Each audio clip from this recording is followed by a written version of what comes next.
Hey, what's up, Cancer? I'm here to do your weekly reading for this week. Remember that these readings are timeless and they're intuitive.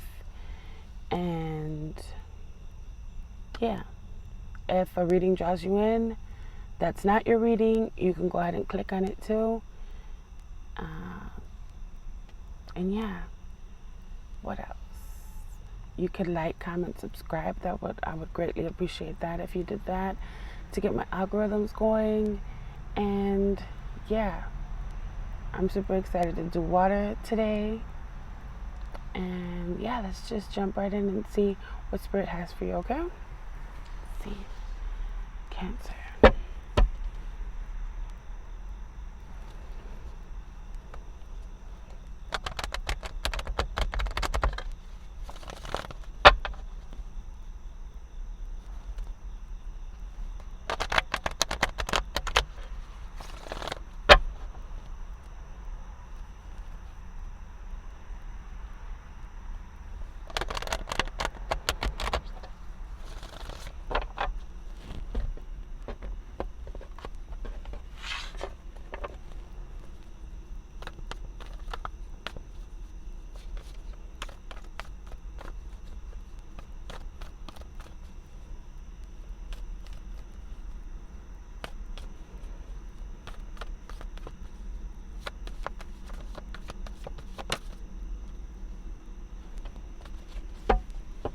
All right.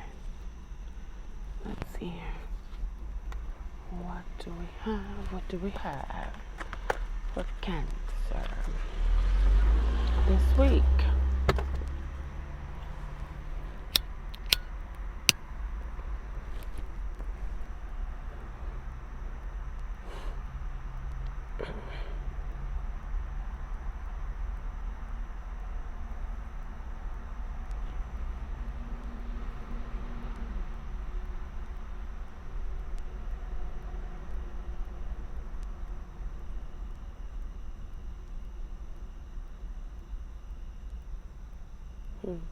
You're very in love.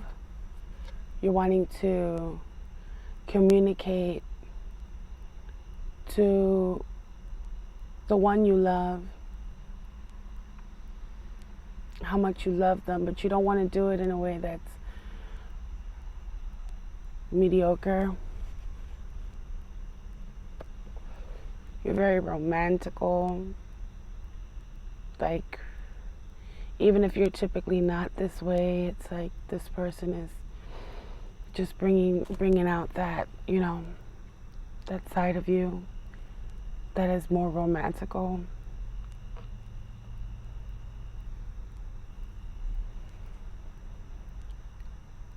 You're wanting to put it into words, into a beautiful, like, poetry.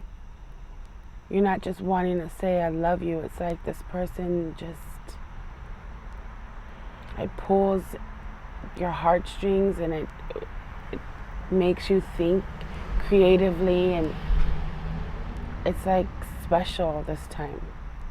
So you're not wanting to just say I love you. You want to communicate it in a way that's profound and prophetic and really gorgeous. Like, so you could be in this energy of like even wanting to write poetry, or you're probably looking up love poems or something like that, or even creating music.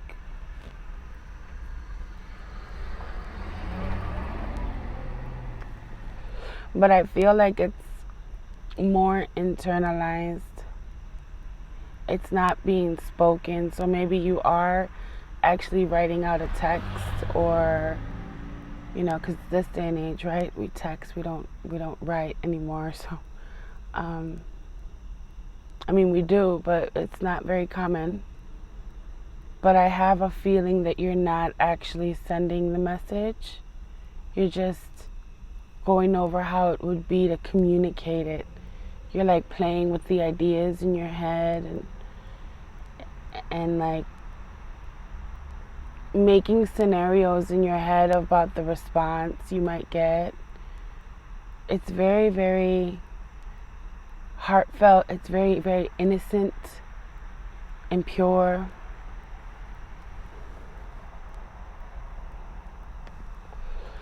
And you mean to like make a move, but you're not quite sure about how to go about it. So I feel like a sense of like insecurity, maybe. Like, what if I say the wrong thing? Like unsurety. But I do feel this potential to like, or this feeling to want to just jump in. But you're more like reserved and very analytical of when's the right time. Holding yourself back almost because the love is obviously flowing within, right? But it's like you hold yourself back from actually expressing it.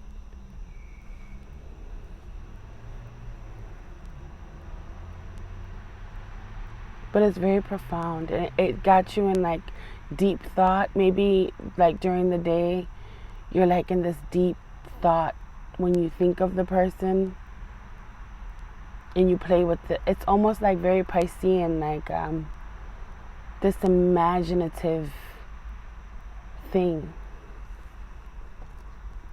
you know. Yeah, you're silent, you're not expressing, but you're feeling a whole lot here.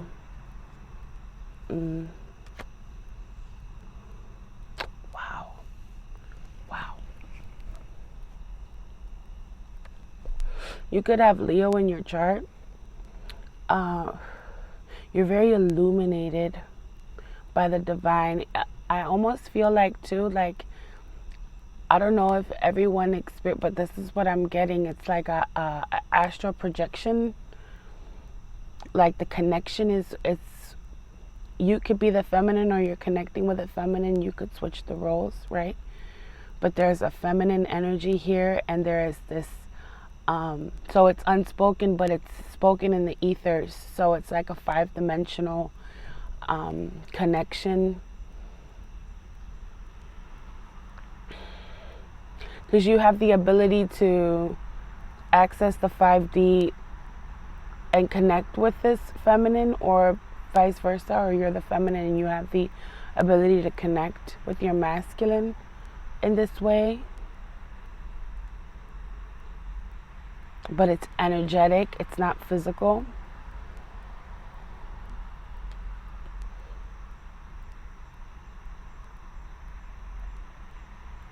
I'm getting like Kundalini awakening too in this way.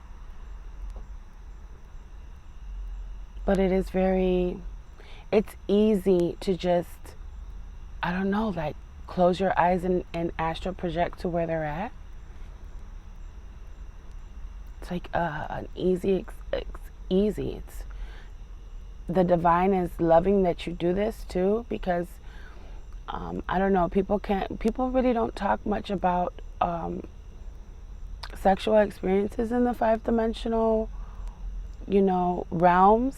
And it is a very godly energy. It's like the opposite of like having a karmic partner, or even a soulmate. Doesn't have to be so dark.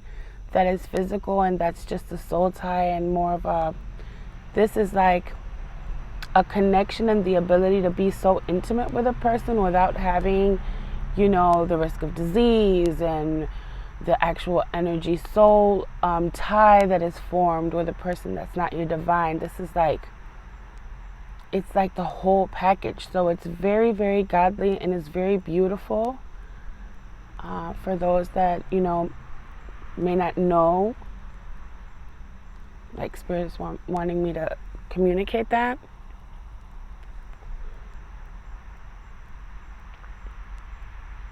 And the Kundalini is like a thing that happens when you're born, right?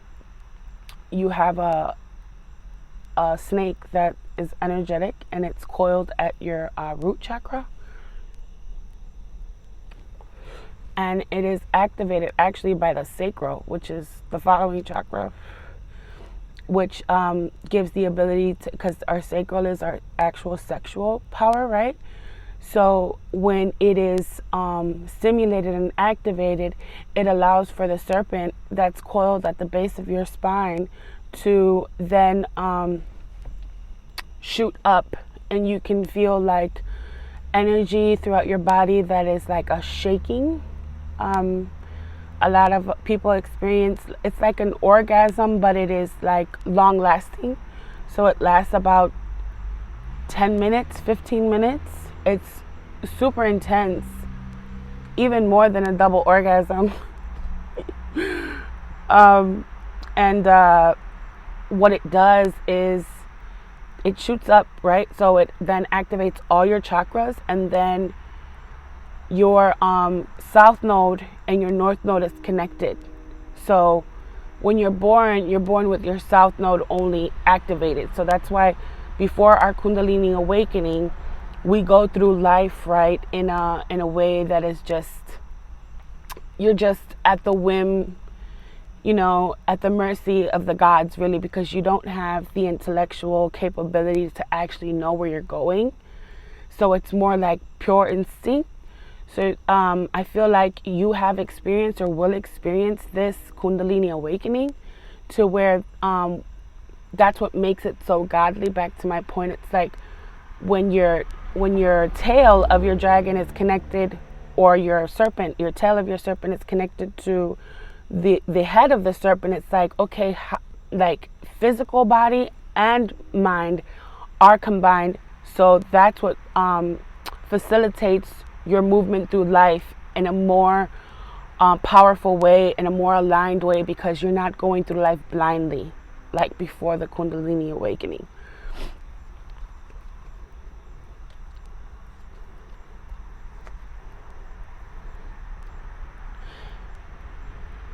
Yeah, you've totally mastered a connection here in the ethers.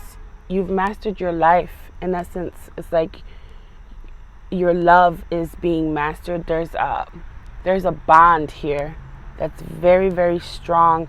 You both are masters, because if your Kundalini awakens, I would imagine if you're a twin, your partner simultaneously does awaken with you in this way, and it's activated by pure love, and it's like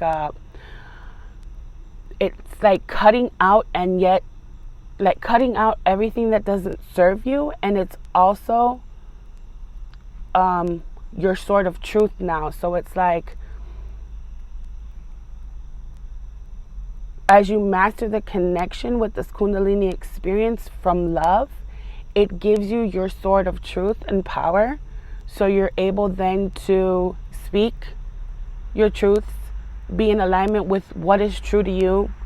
And it's a beautiful thing, because it's like the mask gets taken off, and you're in your truth and your power, and you're able to just experience life in a whole new way that is in alignment, and your masculine and feminine energies are very much balanced here. And it's just this, I'm just getting just this beautiful, beautiful energy of a person that has been triggered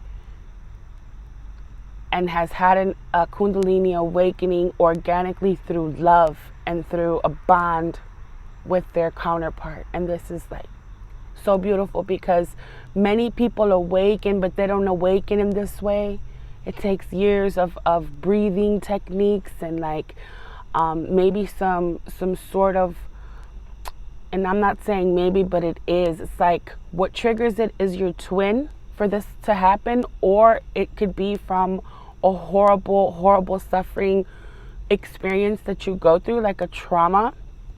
It then activates the ability to, like, if it's not with a twin, it's more like with the yoga, right, and the breathing techniques, and having this awakening in that way. But the person that I'm talking to has clearly awakened from their counterpart, and is coming into alignment, right?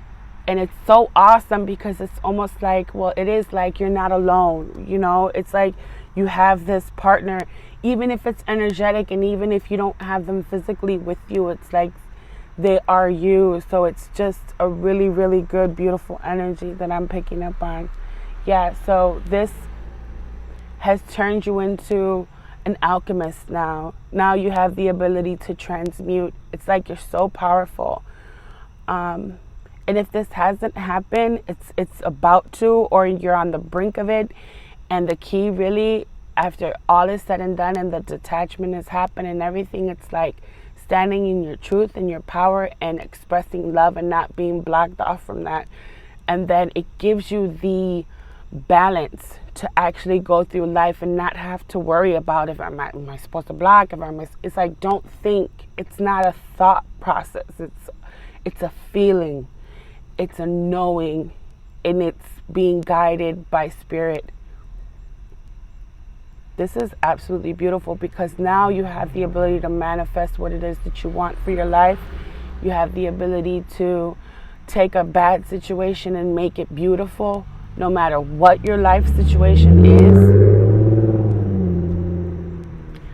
So I don't know if that's going to resonate for anybody, but I've shared a lot of my wisdom about what I know about this, and I hope that it helped. And yeah, I think I'm just going to leave it there, and I'll see you next week for your weekly reading. It's been real. So take care, Cancer. Bye.